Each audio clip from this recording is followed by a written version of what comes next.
여러분들 설명지를 어떻게 보내셨습니까? 지난주 설 연휴가 있었죠. 설 연휴 때문에 지난 한 주의 시간들이 엄청 무척 짧게 느껴졌던 것 같습니다. 쉼의 시간 너무 소중한데 쉼의 시간이 지나게 되고 일상으로 복귀했었던 그 시간이 참 짧았습니다. 그래서 연휴가 길고 일상으로 돌아가면 많이 힘들죠. 직장인들 아마 사무실 가는 게 좀 많이 어려웠었을 것이고 또 물론 학생들이라면 방학이었겠지만 그 쉼이라는 빨간색이 주는 그 의미가 참 좋았을 텐데 이제 어쨌든 우리가 다시 일상으로 돌아가서 함께 이 예배 자리에 있습니다. 우리가 이 자리에서 오직 하나님을 예배하죠. 우리가 이 시간 우리를 향해서 말씀을 하시는 말을 걸어오신 하나님을 좀 기쁘게 맞이할 수 있는 시간이 되면 좋겠습니다. 여러분들에게 광고를 드린 것처럼 2월 22일부터 23일은 우리의 겨울 수련회가 있습니다. 이번 수련회의 중요한 목표 중 하나가 제가 처음 여러분들에게 비전 스케치를 통해 나눠드렸던 것처럼 우리 공동체에 우리가 목장과 마을에 믿음의 스토리를 한 페이지 써 내려가는 것입니다. 짧은 시간이겠지만 그 시간을 통해서 서로 우리가 함께 삶을 나누고 믿음을 이야기하고 그러면서 내가 이 땅에 믿음을 갖고 살아가는 것이 나 혼자의 몫이 아니고 나와 함께하는 동역자들이 있다는 것을 발견할 수 있는 귀한 시간이 되면 좋겠습니다.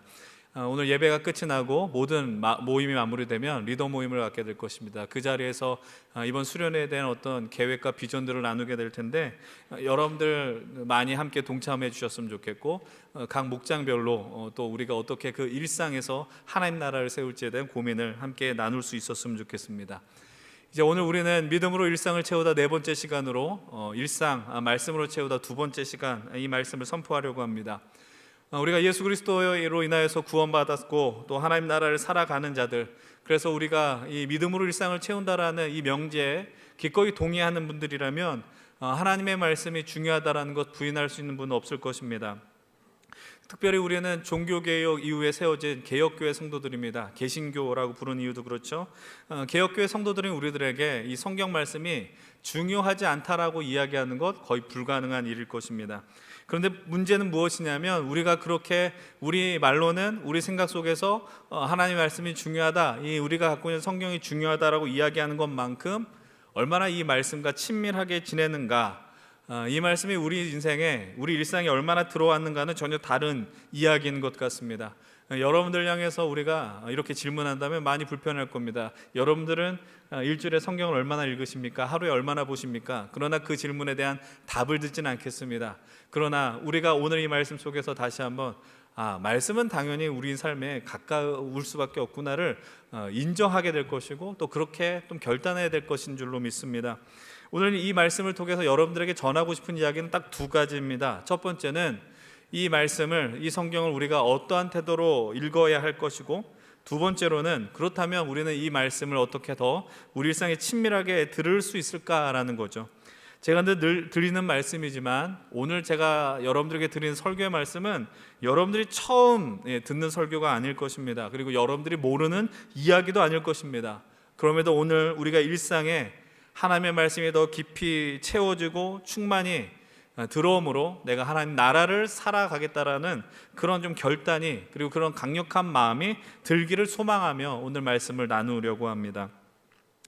요즘 여러분들 언론에 많이 등장하는 교회의 모습, 목회자의 모습은 어떻게 보여집니까? 그 뉴스에 나오는 교회나 목회자의 소식을 들으면 어떤 감정이 드십니까? 저는 개인적으로 딱 이런 느낌이 들어요. 매력이 없다라는 겁니다. 무엇에 매력이 없다라는 것일까요? 교회가 매력이 없고 참 목회자에 대한 어떤 기대감이 없다라는 생각이 들어요. 뉴스에 나오는 교회를 보게 되면 무언가 반지성적 집단처럼 느껴져요. 몰지각해 보이는 집단처럼 느껴지는 거예요. 다른 세상을 살아가는 이들처럼 느껴집니다. 쉽게 말씀을 드리면 그들의 모습을 보면서 교회 가고 싶어, 예수님 믿고 싶어라는 마음이 전혀 들지 않더라라는 겁니다. 교회가 저런 곳인가 자괴감이 들 정도의 모습이 나타나죠. 그 모습을 보면서 그들이 선교의 문을 막는구나, 이런 안타까움이 들기도 합니다. 여러분들 최근 발표된 설문조사 가운데 이런 조사가 있습니다. 이건 비종교인들을 향해서, 종교를 갖지 않은 사람들을 향해서 질문한 것이죠. 우리가 알고 있는 유력 종교들을 향한 호감도를 조사한 내용이 있습니다. 비개신교인입니다. 1094명에게 질문을 했어요.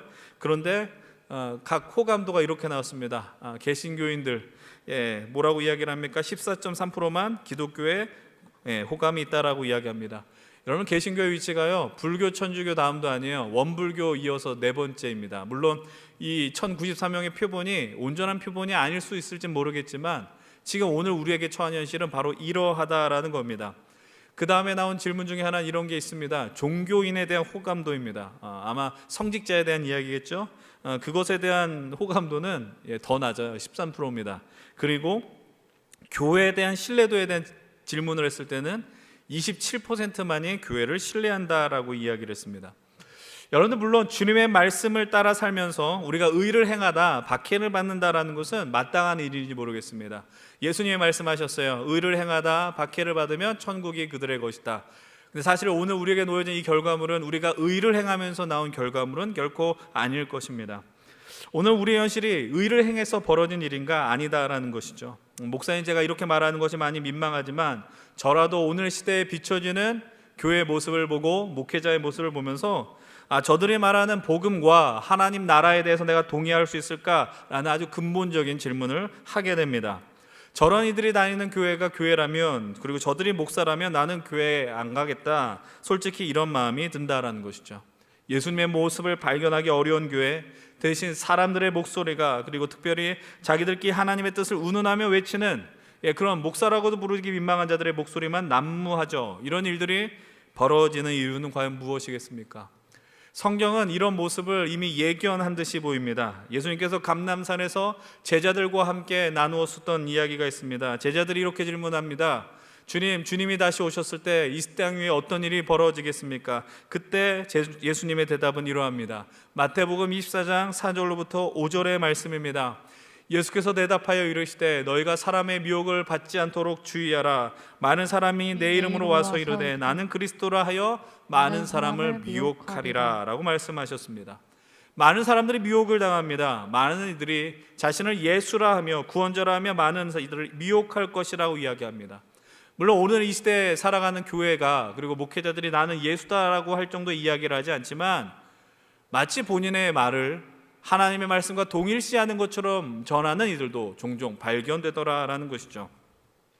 그렇다면 왜 이런 교회가 등장하게 된 것일까요? 왜 이런 목회자들이 등장하게 된 것일까요?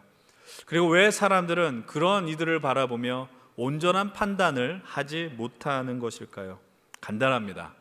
그들이 하나님의 말씀을 진지하게 그리고 겸손하게 대하지 않았기 때문입니다. 그런 목회자들만의 문제가 있을까요? 성도들도 마찬가지입니다. 제가 지난주 설교에 이런 표현을 드렸습니다. 우리가 읽는 이 성경에는 여러 메뉴가 있다라고 이야기했습니다. 우리에게 도전과 사명을 주는 말씀의 메뉴가 있습니다. 위로와 용기를 주는 말씀의 메뉴가 있고요, 삶의 지혜를 허락해 주는 말씀의 메뉴가 있습니다. 그리고 하나님이 어떤 분이신지 하나님을 알게 하는, 깨닫게 해주는 말씀의 메뉴가 있습니다. 근데 이런 수많은 말씀의 능력과 모습들이 있는데 어떤 결과를 우리에게 낳게 할까요? 결국 우리는 편식하게 되더라라는 것입니다. 내가 읽고 싶은 말씀만 눈에 드는 것입니다. 내가 이 말씀을 읽으면 평안해지고 위로를 느끼고, 그러니까 누가 가르쳐주지 않았어요. 우리로 하여금 그렇게 성경을 읽으라고 누구도 지도하지 않았어요. 근데 우리가 본능적으로 그렇게 성경을 대합니다. 그렇게 말씀을 대하다 보니 어떤 모습까지 나타나느냐, 하나님의 말씀을 읽는 것이 참 귀한데, 큐티하는 것, 말씀 묵상하는 것 참으로 아름다운데 이 말씀을 그냥 나의 마음대로, 뜻대로, 자의적으로 해석하는 일들이 많아지더라라는 것이죠. 사실 제가 이를 이야기한 것 중에 사실 저와 같은 목회자들이 이런 부분들은 주의해야 됩니다. 그래서 교회 안에서요, 말씀에 대한 사모함이 있는 분들이요, 자주 넘어가는 그곳이 있습니다. 바로 이단입니다. 왜 그분들이 말씀에 대한 갈망이 있는데 이단에 넘어갈까요? 간단해요. 왜냐하면 이단들은요, 한 번도 이야기하지 않은, 쉽게 듣지 못하는 이야기들을 하기 때문입니다. 그래서 그들의 이야기를 들으면서 어떻게 성경을 이렇게 해석하느냐, 기가 막히다라고 이야기해요. 근데 조금만 생각해보면 그들이 하는 이야기가 말이 안 되는 이야기거든요. 근데 우리는 그 이야기를 듣고 감탄해요. 새롭다라고 이야기해요. 왜냐하면 마찬가지예요. 말씀에 대한 진지함이 없기 때문이에요. 말씀에 대한 깊은 생각을 하지 않기 때문입니다. 그냥 어떠한 신선한 말씀 들으면 그 말씀이 맞아, 오라라고 쉽게 아멘 한다라는 것이죠. 제가 여러분들한테 이런 이야기를 자주 드렸어요. 여러분들 이 선포되는 말씀 속에서 여러분들이 물론 아멘 소리를 안 내는 걸 알지만 여기서 아멘을 하지 말라는 거예요. 여기서 그냥 아멘 소리 크게 하는 게 중요한 것이 아니라고 말씀드렸어요. 아멘은 어디서 하라 했습니까? 집에서 하라라고 말씀드렸어요. 집에 가서 아멘을 한단 말의 의미는 무엇이냐? 오늘 이 말씀이 내게 어떤 의미가 있을까? 그 말씀을 집에서 곱씹어 보는 거죠. 내가 이 말씀을 어떻게 순종할 수 있을까 생각하는 것이죠. 여러분, 말씀은 씹어야 합니다. 말씀은 읽고 내 몸으로 소화시키셔야 됩니다. 그래야 그 말씀의 능력이 나타난다라는 거예요. 그래서 오늘 우리는요, 우리가 택한 사도행전 17장의 말씀을 통해 우리가 이 성경을, 이 말씀을 어떤 태도로 대해야 될지 살펴보려고 합니다. 우리가 읽은 이 사도행전 17장의 말씀은 바울의 두 번째 선교 여행에 대한 내용들을 기록하고 있습니다. 그들이 마게도냐, 유럽의 첫 번째 선교지인 에베소를 거쳐서 이제 그 다음으로 어디로 가느냐, 오늘 본문에 그 데살로니가라고 하는 지역에 방문하게 됩니다. 그리고 이후에 베레아라는 지역이죠. 그 에게를 지나 들어간 지역, 오늘날로는 그리스 땅을 의미합니다. 데살로니가는 오늘날 테살로니키라고 부르고, 그리고 베레아는 베리아라고 부릅니다. 데살로니가에서 서남쪽으로 한 70여 킬로미터 떨어진 곳에 베레아가 있습니다. 근데 바울과 그의 선교팀이요, 선교를 할 때마다 유의 깊게 보는 것이 있습니다. 그것이 무엇이냐면 회당이 있느냐 없느냐라는 겁니다. 여러분, 회당은 어떤 것이냐? 율법이 전해지는 곳입니다. 근데 율법을 소중히 여기는 자들은 유대인이라는 거예요. 이 유럽에 회당이 있다는 말의 의미는 흩어진 유대인 디아스포라가 그 자리에 살고 있다는 걸 의미하고 있습니다. 그리고 그 유대인들은 무엇을 잘 알고 있는 자들일까요? 바로 율법, 구약 성경을 잘 알고 있는 자들이라는 거예요. 그래서 성경은 오늘 이렇게 이야기를 하고 있습니다. 본문 2절의 말씀인데요, 함께 읽어보겠습니다. 시작. 바울이 자기의 관례대로 그들에게로 들어가서 새 안식일에 성경을 가지고 강론하며, 바울이 선교지에서 늘 하던 대로 자연스럽게 회당에 들어갑니다. 성경을 가지고 강론합니다. 성경을 통해서 접촉을 시도하는 겁니다. 여기서 새 안식이란 의미는 3주에 걸친 안식일을 의미하는 거예요. 유대교인들이 안식일에 모여 하나님 말씀 앞에 서지 않습니까? 그들이 회당에서 율법을 듣는 거예요. 랍비로부터, 율법 교사로부터 말씀을 듣는데 그 역할을 바울의 선교팀이, 바울이 감당하게 되는 겁니다. 근데 여기서 강론한다라고 이야기합니다. 강론한다라는 건 헬라어로 디알레고마이라고 이야기합니다. 대화하는 것입니다. 논쟁하는 것입니다. 사실 오늘 우리의 설교는 일방적인 선포입니다. 일방적인 선포처럼 들립니다. 제가 여러분들에게는 그러나 요청합니다. 여러분, 이 말씀을 들으실 때 생각하셨으면 좋겠어요. 그러니까 이 말씀이 무조건 목사님이 이야기하면 맞는 말이구나로 듣지 마십시오. 이 말씀이 어떤 의미인가를 깊이 사고하십시오. 그리고 속으로 질문하십시오. 그래야 이 말씀이 여러분들의 삶에 남게 된다는 겁니다. 바울의 설교는 토의식이었어요. 토론하는 겁니다. 그럴 수 있었던 이유는 제가 처음에 말씀드렸을 때 뭐라고 이야기했습니까? 이 회당에 모인 유대인들이 구약을 이미 알고 있는 자들이었다라는 거예요. 율법에 대한 이해가 있었어요. 그래서 구약에 담긴 말씀의 의미가 무엇인지 바울이 설명하고 그들을 설득해 나갔습니다. 그리고 말씀을 듣는 자들은 질문을 했던 것이죠. 그렇다면 바울과 그들이 나누었던 성경의 내용은 무엇이겠습니까? 본문 3절은 이렇게 이야기합니다. 역시 함께 읽겠습니다. 뜻을 풀어 그리스도가 해를 받고 죽은 자 가운데서 다시 살아나야 할 것을 증언하고 이르되 내가 너희에게 전하는 이 예수가 곧 그리스도라 하니. 성경에 나오는 한 인물이 있습니다. 그 사람에 대한 예언들이 일어나는데 그가 누구냐? 예수 그리스도라는 거예요. 바울이 이 유대인들을 향해서 이분이 예수님인데 그들을 예수님께로 끌고 오기에, 믿게 하기 위하여 설득하고 전도하는 겁니다. 여기서 역시 뜻을 푼다라는 단어 역시 디아노이고요. 헬라어로 디아노이고요. 열다, 설명하다, 해설하는 거예요. 그러니까 바울이 뜻을 풀 때 그들의 눈이 열리는 거예요. 마음이 열리기도 하고 이 말씀의 의미가 뭔지를 깨닫게 되는 겁니다. 제가 오늘 이 본문을 보면서 소망하게 되는 게 있습니다. 그것이 무엇이냐? 하나님, 우리가 드리는 이 예배 자리 속에서, 그리고 이 말씀 앞에서는 우리 예배자들이, 우리 청년들이 하나님의 말씀을 들음으로 인하여서 눈이 열리길 원합니다라는 소망을 갖게 돼요. 여러분, 눈이 열리셔야 돼요. 마음이 열리셔야 돼요. 그냥 저 앞에서 누군가 혼자 떠들고 머무는구나가 아니라는 거죠. 여러분, 눈이 열리셔야 됩니다. 여러분, 그런데 이런 역사가 벌어지기 위해서 우리에게 필요한 태도가 있습니다. 그것이 무엇이겠습니까? 바로 대화를 하셔야 됩니다. 무엇을 하셔요? 하나님의 말씀과 대화를 해야 합니다. 여러분, 이게 무슨 소리일까요? 무슨 뚱딴지 같은 소리일까요? 성경은 글자 아니겠어요? 기록된 말씀이라고 이야기하죠. 우리는 성경을 읽어야 합니다. 근데 어떻게 대화를 할 수 있을까요? 여러분, 우리는 하나님을 이렇게 고백합니다. 하나님, 인격적인 하나님이라고 이야기를 합니다. 다시 말해, 우리가 가족들과 친구들과 일상의 대화를 나누는 것처럼, 감정을 교류하는 것처럼 하나님과 그렇게 할 수 있다는 것이죠. 근데 그 인격적인 하나님의 말씀이 기록된 성경 역시도 우리는 그러한 태도로 대할 수 있다는 사실입니다. 여러분, 오늘 우리에게 필요한 태도는 이거예요. 말씀을 향해 말을 걸으셔야 돼요. 대화를 청하셔야 돼요. 질문하셔야 돼요. 여러분, 이 질문 속에 하나님의 은혜를 구하셔야 됩니다. 성경은 지식을 얻는 책이 아닙니다. 여러분이 성경을 읽으면서 여러분들에게 얻는 어떠한 신비한 효과, 아니면 어떠한 유익, 내가 성경을 많이 알아서 이런 신앙적 지식을 갖고 있어 자랑하라는 것이 아니라는 겁니다. 여러분, 아까 우리의 눈이 열리기 위해서 은혜가 필요하거든요. 그래서 성경은 이렇게 이야기를 합니다. 성령님의 역사가 동반되어야 됩니다. 요한복음 14장 26절은 이렇게 이야기를 하고 있어요. 한번 26절 같이 한번 읽어보겠습니다. 보혜사 곧 아버지께서 내 이름으로 보내실 성령, 그가 너희에게 모든 것을 가르치고 내가 너희에게 말한 모든 것을 생각나게 하리라. 성령의 은혜가 있어야 돼요. 여러분, 이 시간 성령님의 은혜를 우리가 간구하는 이유는 무엇입니까? 하나님, 이 말씀이 내게 들리게 해주십시오. 이 말씀이 내게 깨달아지게 해주십시오. 이 말씀이 나로 믿음으로 이 땅에 하나님 나라를 사는 힘이 되게 해주십시오. 그런 소망으로 나가야 된다는 것이죠. 고린도전서 2장 12절 13절도 마찬가지입니다. 우리가 하나님으로부터 영을 받았습니다. 그 성령이 우리로 은혜로 주신 것을 알게 해주신다라고 이야기를 합니다. 사랑하는 여러분들, 주님의 말씀을 생각나게 하는 것, 주님이 주신 은혜를 깨닫게 하는 것은 성령의 역사가 아니고선 불가능하다라는 걸 고백하시길 바랍니다. 그래서 우리는 하나님의 말씀을 향하여 말을 걸으셔야 됩니다. 말을 걸을 때 성령님의 은혜를 함께 구하셔야 됩니다. 그때 어떤 역사가 벌어지느냐?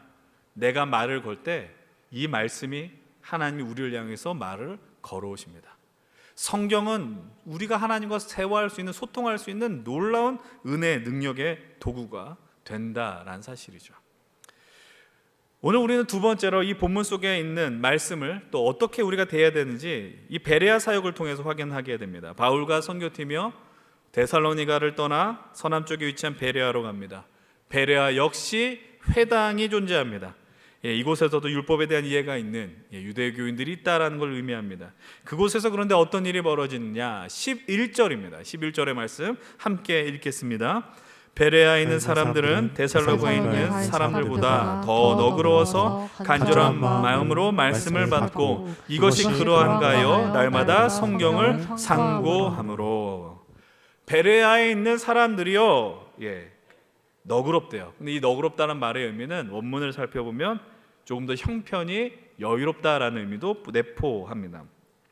근데 중요한 건 그들이 말씀에 대한 태도예요. 어떻게 말씀을 대하느냐. 뭐라고 성경은 이야기하고 있어요?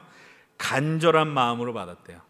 간절한 마음으로 받고, 그리고 날마다 그 말씀이 진실로 그러한지 상고했다. 진실로 그러한지 상고했다라고 기록합니다. 이 말씀을 향하여서 그들이 말을 걸었어요. 대화를 청했다라는 겁니다. 어떻게? 날마다, 매일, 에브리데이 있다라는 거예요. 상고했다라는 말은 이 말씀을 자세히 살펴보고 연구했다라는 거예요. 그냥 읽고 끝나는 게 아니에요. 고민하고 질문하고 또 공부했다라는 의미도 포함되어 있습니다. 저는 이 말씀에 나타난 베레아 사람들의 모습이 또 우리들의 모습이 되길 축복합니다. 오늘 우리가 이 말씀에 대해서 어떻게 있어야 될까? 이 베레아 사람들을 통해 도전합니다. 간절하셨으면 좋겠어요. 간절하고, 이 말씀을 유진 피터슨이 메시지에서 이렇게 이야기했어요. 그들은 말씀을 열정적으로 대했대요. 여러분들, 이 간절함과 열정이 어디로부터 과연 비롯됩니까? 사랑에서 가능하다라는 거예요. 이 간절함과 열정의 근본 원인은 사랑입니다. 여러분, 말씀을 사랑하셔야 됩니다. 여러분, 말씀을 사랑하십니까? 이런 말씀을 사랑하는 자에게 하나님의 은혜와 능력이 더 임하게 된 줄로 믿습니다. 여러분을 향해서 다짜고짜 이 말씀을 사랑하십시오라고 강요할 수 없어요. 근데 하나님의 은혜를 맛본 자들은 말씀을 사랑해요. 말씀 좀 더 보고 싶고 말씀에 대한 질문을 던져요. 그래서 하나님을 사랑하면 말씀을 사랑하게 됩니다. 제가 예전에 섬겼던 교회 목사님의 이야기입니다. 목사님께서 미국에서 공부하실 때 사람들이 성경 공부 모임을 가졌습니다. 근데 그 성경 공부 모임이 바이블 러버라는 모임이었대요. 성경을 사랑하는 사람들의 모임이었다라는 거예요. 그래서 그것에 도전을 받으셔서 그 목사님께서 성경을 사랑하는 사람들의 바이블 러브 공동체를 내가 목회하는데 세우겠다라고 꿈을 꾸셨다라는 겁니다. 저도 우리 안에 이런 모임이 있으면 얼마나 좋을까라는 생각을 합니다. 바이블 러버들이 함께 성경을 보는 것. 여러분, 성경을 사랑하면 우리는 그 말씀 앞에 겸손해집니다. 질문하게지고요, 말씀 앞에 낮아지게 되는 것이죠. 근데 그런 모습이 되기 위해서 우리에게 필요한 것이 있습니다. 바로 세 번째입니다. 날마다 말씀 앞에 서셔야 합니다. 여러분, 이게 제일 어렵죠? 우리에게 가장 큰 난제예요. 날마다 말씀 앞에 서는 것. 베레아 사람들이 날마다 말씀 앞에 섰대요. 근데 날마다 서 있는 이유를 저는 알겠더라고요. 그들이 말씀을 사랑했어요. 여러분, 우리가 누군가를 사랑하게 되면 매일 보고 싶어요. 매일 보지 못하는 환경이 되면 매일 전화를 하고 싶습니다. 내가 그 사람을 사랑하고 내가 그 사람을 너무나도 아끼는데 사람 보고 싶은 마음이 없고 날마다 전화하고 싶은 마음이 없으면 이제 한번 결단하셔야 돼요. 여러분, 날마다 그렇게 움직일 수 있는 건 사랑하기 때문이고, 또한 날마다 그렇게 말씀 앞에 서 있을 수 있었던 이유는 이해가 다 되지 않아 서 있을 수도 있습니다.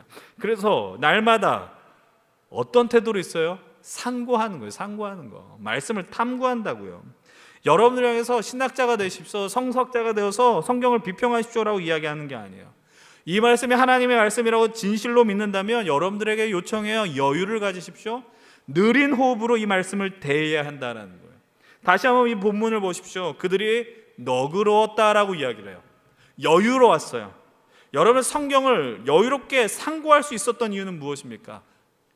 틈이 있는 거죠. 오늘 우리가 사는 시대의 문제는 뭐냐? 틈이 없어요. 여유로울 틈이 없어요. 어떤 틈도 이렇게 주지 않아요. 그래서 오늘 우리가 즐겨보는 컨텐츠가 무엇입니까? 쇼츠라고 이야기해요. 얼마나 짧으면 그 컨텐츠의 이름을 쇼츠라고 표현해요. 여러분들 길면 시선이 빼앗겨요. 요즘 영상도 유튜브 영상 3, 4분짜리도 길게 느껴져요. 그래서 사람들을 잘라서 30초짜리를 잘라 만들어내요. 설교도 길면 싫어요. 여러분들이 인지하고 계신지 모르겠는데 제가 25년이 되어서 평균 5분 정도 이상 설교가 줄어졌다는 사실을 알고 계십니까? 근데 아무도 인정하지 않아요. 관심이 없어요, 관심이. 여러분, 그런데 여유가 없어진다는 말의 의미는 어떤 걸 내포하냐면요, 이거예요. 생각할 여유가 없다는 거예요. 생각할 여유가. 근데 생각하지 않으면 어떤 일이 벌어지는지 아세요? 행동해요. 생각 없이 행동해요. 생각 없이 행동하고 그 다음에 어떻게 뉘우쳐요. 여러분들 요즘 그런 일들이 생각 없이 행동해서 큰 사고 친 사람들이 얼마나 많이 있습니까? 이 일로 어떤 결과가 벌어질지에 대한 생각보다 당장의 감정에 집중하게 돼요. 근데 말씀도 마찬가지예요. 말씀 앞에 너그럽게 상고한 일들이 없는 이유는 무엇일까요? 성경이 어렵다라고 끝내버리는 거예요. 어려우니까 안 읽겠다라고 작정하는 거예요. 근데 너그럽게 상고하면 이해가 됩니다. 너그럽게 상고하면 말씀이 재밌어집니다. 목사님 설교만 잘 들으면 되지, 이런 수동적인 태도가 된다는 거예요. 여러분들이 이 말씀 앞에 서는 건 그냥 1차적으로 기본적인 태도에 불과하다라는 거예요. 먹여주는 거, 떠먹여주는 거에 만족하지 마십시오. 여러분들이 찾아 드셔야 돼요. 그래야지 우리의 믿음이 더 짙어지고요, 성숙해지고 하나님의 마음을 더 깊이 알 수 있다는 겁니다. 이제 조만간 제가 제자 훈련을 진행하려고 합니다. 우리가 지난 시간 가장 많이 했었던 풍성한 삶으로 초대해서 복음을 듣게 되었을 때 5가지 반응이 있는데 그 중에 4번째 반응이 이러합니다. 더 탐구하겠습니다. 이 반응을 하는 이들은 사실 이런 자들이에요. 내가 이 복음이 믿어지지 않으니까 탐구하겠다는 거예요. 그러나 믿어지더라도 탐구하셔야 돼요. 근데 우리는 너무나도 믿음이 좋아서 탐구하지 않아요. 탐구하지 않았는데도 믿어요. 읽지도 않았는데 믿어요. 신기한 믿음이에요. 그래서 이 말씀이 능력이 사라지더라라는 겁니다. 사랑하는 여러분들, 성경은 하루아침에 읽고 이해되는 책이 아닙니다. 아니, 내용이 이해되었을지라도 이 과거의 역사가 오늘 우리에게 어떠한 새로운 살 길을 보여주는 신비로운 책이다라는 걸 고백하며 대하셔야 됩니다. 오늘 여러분들에게 드린 이 말씀의 이야기요, 말씀을 향하여 대화를 거시고 성경을 간절한 마음으로 대하시고 열정적으로 읽으시고 말씀을 사랑하시고 날마다 이해될 때까지 상고하시라 말씀을 드렸습니다. 근데 이 모든 이야기를 하나의 단어로 여러분들에게 설명해 드리겠습니다. 바로 말씀을 앞에서 생각하십시오. 정말 생각하셔야 돼요. 한국교회 성도들의 가장 큰 약점이 이거예요. 생각하지 않아요. 하나의 말씀과 세상의 현실 속에서 깊게 생각하지 않아요. 여러분들의 부모님 세대, 여러분들의 조부모 세대, 하나의 말씀 앞에 너무 잘 받아들였어요. 아니, 정확하게 말씀을 드리면 목사의 말을 너무 잘 받아들였어요. 지나치게 잘 받아들였어요. 그래서 그런 나머지요, 목사님들이 엉뚱한 이야기를 해도 토달지 않고 믿음으로 받아들였어요. 그렇게 되니 어떤 일들이 벌어진지 아십니까? 목회자들이 하나님의 영역을 침범하는 일들이 벌어지는 거예요. 그럼 지금은 어떨까요? 지금은 깊은 생각을 하는 걸 두려워해요. 직관적으로 이 말씀은 내가 들을 말씀이고, 직관적으로 이 말씀은 은혜의 말씀이고, 그래서 이 말씀은 내가 은혜 받을 만한 말씀이라고 판단해요. 근데 성경은 그렇게 읽는 책이 아닙니다. 그렇게 믿는 책이 아니다라는 거예요. 마태복음 6장 26절로 28절은 이렇게 이야기합니다. 공중의 새를 보라, 심지도 않고 거두지도 않고 창고에 모아 들이지도 아니하되 너희 하늘 아버지께서 기르시나니 너희는 이것들보다 귀하지 아니하냐. 우리 27절부터 28절 같이 한번 읽겠습니다. 너희 중에 누가 염려함으로 그 키를 한 자라도 더할 수 있겠느냐. 또 너희가 어찌 의복을 위하여 염려하느냐. 들의 백합화가 어떻게 자라는가 생각하여 보라. 수고도 아니하고 길쌈도 아니하느니라. 아멘. 이 자연의 섭리 속에서 주님이 저 날아다니는 새들조차 먹이시는데, 저 들의 꽃도 피게 하시는데 너희들 삶에 무슨 걱정이 이렇게 많느냐라고 이야기를 하는 거예요. 근데 뭐라고 이야기하냐면은 생각해 보래요. 그냥 우연히 벌어진 게 아니라는 겁니다. 우리 삶 속에서 벌어진 수많은 사건들 속에서 그냥 살아가면 우연으로 끝이 납니다. 근데 우리는 그걸 뭐라고 고백하냐면 은혜라고 이야기하거든요. 근데 은혜라고 이야기할 수 있는 그 원동력이 어디서 비롯됐냐? 생각하는 거예요. 하나님 내게 이걸 먹을 걸 주셨고, 내게 입을 걸 허락해 주셨고, 여러분 하나님의 사랑이 우리에게 부음받아서 우리가 이 예배 자리에 서 있을 수 있다는 걸 한번 생각해 보시라고요. 거저 얻어지는 게 아니에요. 주님께서 우리를 위해서 하나님의 아들을, 그 예수 그리스도를 보내주셨어요. 그 목숨과 우리를 맞바꿔 주셨죠. 그게 얼마나 아름답고 존귀한 존재냐 생각해 보니까 믿어지는 거 아니겠어요? 사랑하는 여러분들, 이 말씀이 진실로 하나님의 말씀임을 믿는다면 진실되게 서 있으셔야 돼요. 그리고 생각하셔야 돼요. 그리고 진실된 모습으로 질문하시고 말을 거셔야 돼요. 그래야지 주님이 우리의 인생을 향해서 말씀하신다라는 사실입니다. 여러분, 이 시대에 생각하는 거를 거부한 시대를 거부하십시오. 왜 생각하지 않는 거? 생각하는 걸 게을리하셔서는 안 됩니다. 그래서 여러분들에게 마지막으로 드리는 부탁의 말씀이 있습니다. 베레아 사람들처럼 날마다 말씀 앞에 있으십시오. 물론 어렵습니다. 잘 안 될 것입니다. 왜냐하면 습관이 안 되었기 때문이에요. 그래서 올해 일상에 대한 이야기를 하면서 우리의 습관에 대한 이야기를 몇 차례 나눌 것입니다. 여러분, 그래서 우리가 매일마다 공동체 성경 읽기를 나누게 됩니다. 저는 알고 있습니다.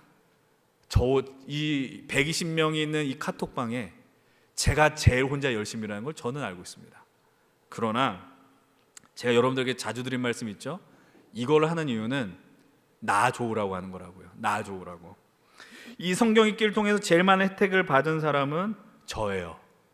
그런데 저만 은혜를 누리지 않았으면 좋겠어요.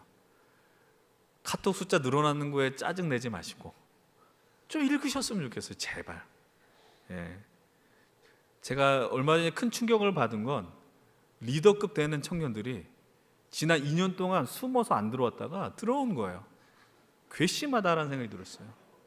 제가 잡아서 여튼 아직까지도 그 방에 들어오지 않은 분들 목장 통해서 리더를 통해서 초청 받으시길 바랍니다. 이런 공동체 성경 읽기가 아니어도 좋아요. 큐티를 하셔도 좋고요. 목장에서 큐티를 하는 분이 있다면 매일 아니더라도 좋습니다. 두세 번이라도 은혜를 나누세요. 그리고 그 모습을 통해서 좀 도전 받으셨으면 좋겠어요. 그리고 은혜 받아 말씀을 나눈 역사들이 일어날 수 있었으면 좋겠어요.